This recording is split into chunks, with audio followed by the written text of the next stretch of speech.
بسم الله الرحمن الرحيم نحمده ونصلي على رسوله الكريم صلى الله عليه وسلم.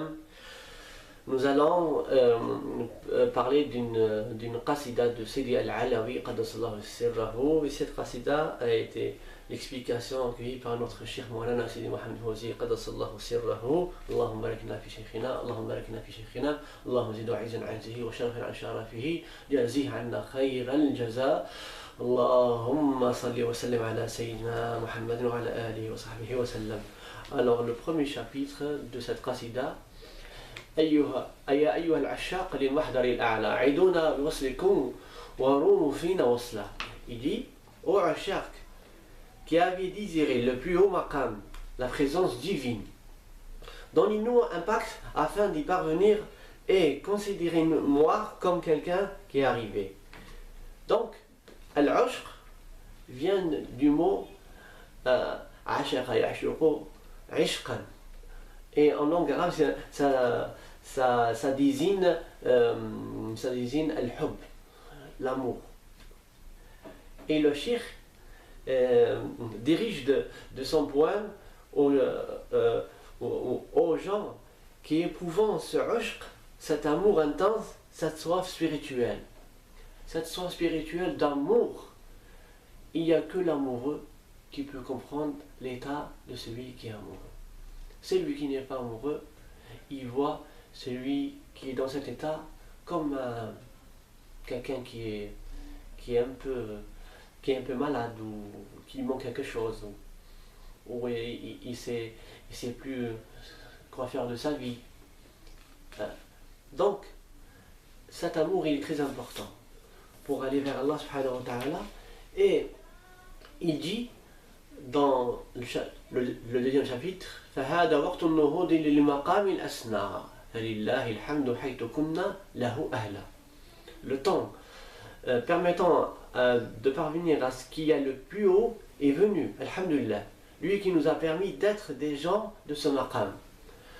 Donc ce temps ne vient qu'une seule fois par siècle, comme rapporté dans le hadith. Tous les 100 ans, Allah subhanahu wa ta'ala envoie à notre ummah quelqu'un qui vient nous renouveler notre dîn, notre foi.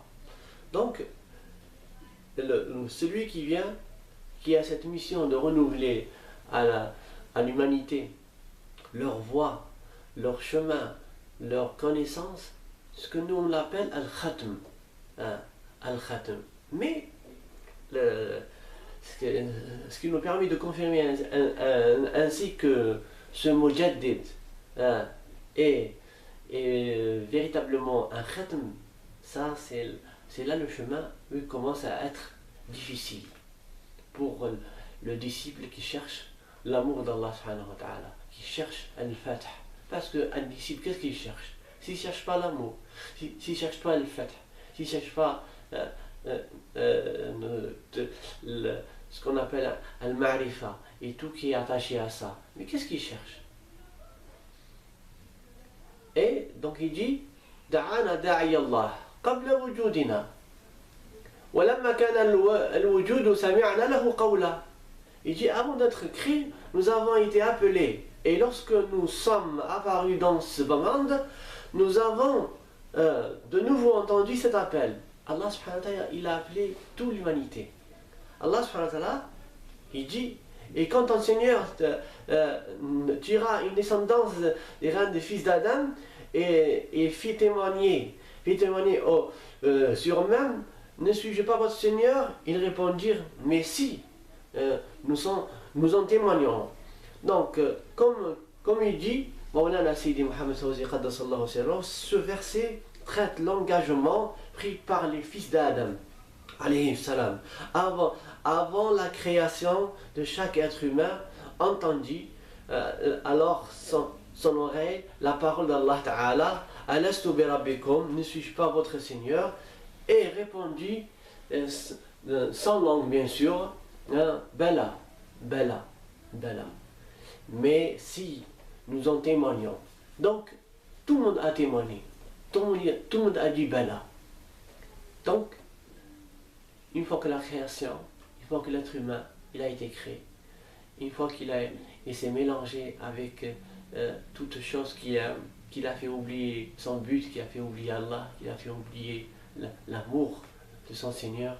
Allah subhanahu wa ta'ala, il fait renouveler, il fait revivre l'humanité en envoyant chaque siècle un maître connaisseur d'Allah subhanahu wa ta'ala. Car le disciple, dans l'acheminement, il cherche à connaître Allah. Et dans sa quête, il commence à chercher, il va rencontrer beaucoup de shirk. Il y a des shirk qui vont lui donner des grandes subhas. Il va faire le dik. Il n'y a pas de résultat. Bon, bien sûr, les hasanat, il y a beaucoup de hasanat. Et nous, on ne cherche pas les hasanat. Non, on cherche à connaître Allah. Parce que comment quelqu'un peut adorer Allah sans le connaître? Donc, il dit فحن حمام الوصل من بعد فصله فسرنا على جمع الله ولا حول. Alors, sa proximité du qurb nous confère d'être les rois de la terre. Et dans son amour, nous avons sacrifié nos propres nefs ainsi que nos familles. Donc, nous désigne ici la silsila et des maîtres, les shuyukh de Sidi Al-Alawi qaddasallahu sirrahum, ont reçu cet héritage qui est unique, qui est la connaissance d'Allah. C'est très cher la connaissance d'Allah. C'est très cher. Avant, les maîtres spirituels, ils donnaient cette connaissance, pas n'importe qui. Et les demandeurs de la connaissance d'Allah voyageaient longtemps, il y en a des mois, et après avoir trouvé le maître fait éprouver le disciple pendant beaucoup de temps. Beaucoup de temps pour qu'à la fin, donne la connaissance à ce disciple. Naam. Et donc, il dit فنحن ملوك الأرض من حيث قربه بذلنا نفوسا في حبه ثم الأهل. Il dit nous étions dans la lumière du soleil. Il dit dans le 5e chapitre فكنا في ضوء الشمس والغير في الدنيا لنا بصر حديد حيثما تجلى. Et nous étions dans la lumière du soleil et les autres dans les ténèbres. Et nous sommes dotés d'une puissance qu'on appelle Al-Basira, partout où il se manifeste. Allah. Dans le hadith connu par le prophète sallallahu alayhi wa sallam, qui dit: je vous ai laissé sur la voie blanche, dont la nuit ne diffère pas du jour, et dont nul ne s'éloignera sans périr. Et il dit le prophète sallallahu alayhi wa sallam dans ce hadith: cette blancheur, cette lumière bénie dans laquelle le prophète sallallahu alayhi wa sallam a laissé la Ummah, a laissé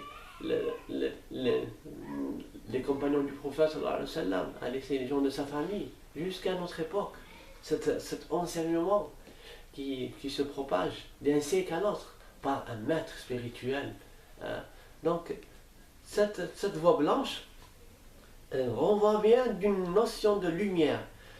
Et pour le Arif, le connaisseur d'Allah subhanahu wa ta'ala, la nuit équivaut au jour dans le sens où la lumière qui l'accompagne ne laisse pas un seul instant. Et c'est en ce sens que l'on comprend les mots « je vous ai laissé sur la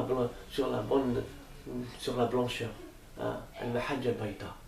La basira désigne la capacité d'appréhender avec l'œil du cœur ce que les yeux de la tête ne peuvent avoir. Donc, comment faire si c'est lui qui cherche l'amour d'Allah et il cherche pendant des années, il cherche la marifa d'Allah subhanahu wa ta'ala, il ne la trouve pas. Comment il va faire? Donc, cette mahajja bayda, cette blancheur, cette lumière est très, très importante pour les gens qui cherchent à connaître Allah subhanahu wa ta'ala, car Allah subhanahu wa ta'ala est la lumière des cieux et de la terre. Donc Allah subhanahu wa ta'ala a mis pour tous les gens qui cherchent cette lumière, cette blancheur, un maître bien guidé par Allah subhanahu wa ta'ala pour guider les gens vers le but dans lequel va amener les gens à progresser, à connaître leur Seigneur. Allah yufahimna, Allah yu'allimna, yazidna nour ala nour. اللهم بارك لنا في شيخنا اللهم بارك لنا في شيخنا جزي عنا خير الجزاء اللهم ربنا عملنا سوء وإن لم تغفر لنا وترحمنا لنكن من الخاسرين سبحان ربك رب العزة عما يصفون وسلام على المرسلين والحمد لله رب العالمين.